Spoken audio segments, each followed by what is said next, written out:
खबर I read सी में अमेरिकी F-18 पर मिसाइल अटैक की और हमले में बाल बाल बचा अमेरिका का ये फाइटर जेट। आपको बता दें F-18 से सिर्फ 30 मीटर की दूरी से ही मिसाइल गुजरी है और अमेरिकी न्यूज एजेंसी फॉक्स न्यूज का ये सनसनीखेज दावा इसको लेकर क्या है, इस बारे में और इंफॉर्मेशन आपके सामने होगी। लेकिन उससे पहले ये बड़ी खबर, कैसे अमेरिकी जेट हमले में बाल बाल बचा और अमेरिका के फाइटर जेट पर हुए हमले को लेकर ये खबर बहुत बड़ी है, क्योंकि F-18 से 30 मीटर की दूरी से गुजरी मिसाइल को लेकर ये खबर सामने आई है।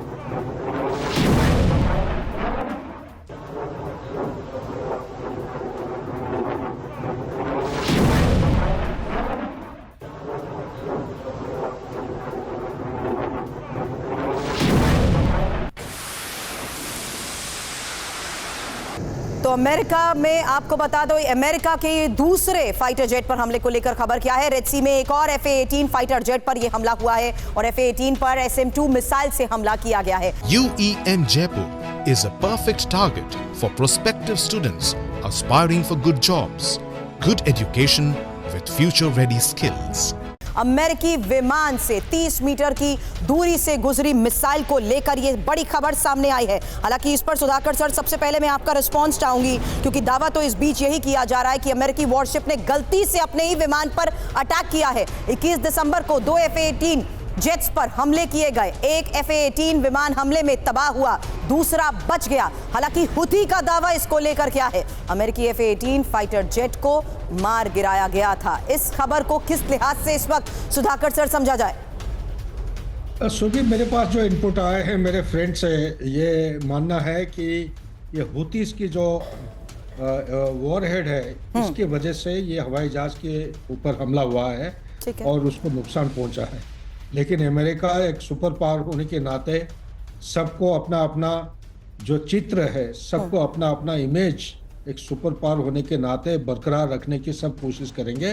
वाकई ये पहली बार बहुत सारे टर्निंग पॉइंट्स देखने में आए हैं 21st सेंचुरी में, चाहे रशिया की इन्वेजन यूक्रेन के अंदर करिए या ईरान का डायरेक्ट अटैक पहली बार इजराइल के ऊपर 13 अप्रैल 2024, या इसी तरह ये नॉन स्टेट एक्टर एक हुती का जो हमला है, वॉरशिप्स, यूएस के वॉरशिप। अभी आप F-18 एक जोरदार एक वॉर फाइटिंग मशीन है, सबसे best aircraft in the world as on today of that category, इसके ऊपर एक नॉन स्टेट एक्टर हमला करके सक्सेस अचीव करना और साबित करना, ये पूरा विश्व के लिए मिलिट्री साइंस और वॉरफेयर साइंस के ऊपर एक नया पहलू है। Back to story. बिल्कुल सर, नए खतरे के इस अलर्ट को आगे भी एक्सपर्ट्स के साथ समझूंगे, लेकिन उससे पहले एक और बड़ी खबर है। इजराइल के कई शहरों में फिर गूंजे सायरन और तेल अवीव में हमले का एयर रेड अलर्ट सायरन। आपको बता दें, वेस्ट बैंक में एयर रेड अलर्ट सायरन गूंजे हैं और हुती के हमलों को लेकर इजराइल में अलर्ट है। तो फिलहाल इजराइल के कई शहरों में गूंज रहे सायरन, ये सुनिए आवाज और देखिए तस्वीर। देर रात की ये वो तस्वीर है जब वेस्ट बैंक में एयर रेड अलर्ट सायरन गूंजे।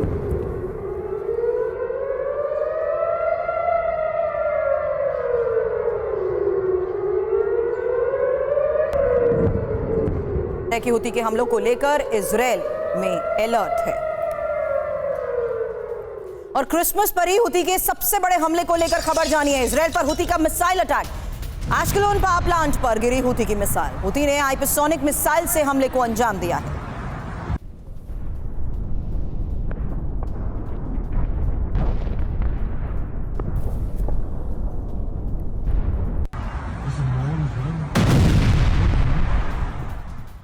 उस बीच एक और बड़ी खबर आपको बता दें, जहां अब हुती के हमलों से दहले इजराइल के तेल अवीव से खबर आई है। तेल अवीव पर हुती ने बैलिस्टिक मिसाइल दागी है और तेल अवीव के रिहायशी इलाकों में यह मिसाइल गिरी है। हुती के हमले से तेल अवीव में भारी नुकसान का दावा किया जा रहा है।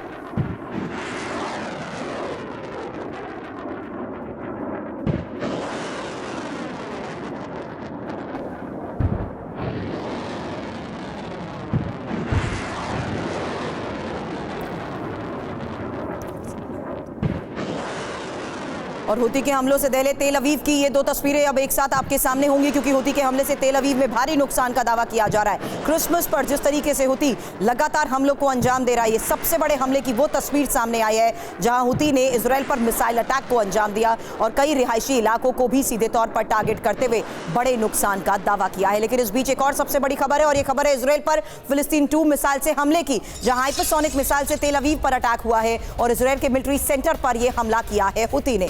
आपको बता दें हुती की इजराइल को ये डायरेक्ट वार्निंग है। लेकिन बहल सर, ये डायरेक्ट वार्निंग किस तरीके से समझी जाए, क्योंकि इजराइल पर हमला करते रहेंगे, हुती इसको लेकर अब बड़े दावे कर रहा है।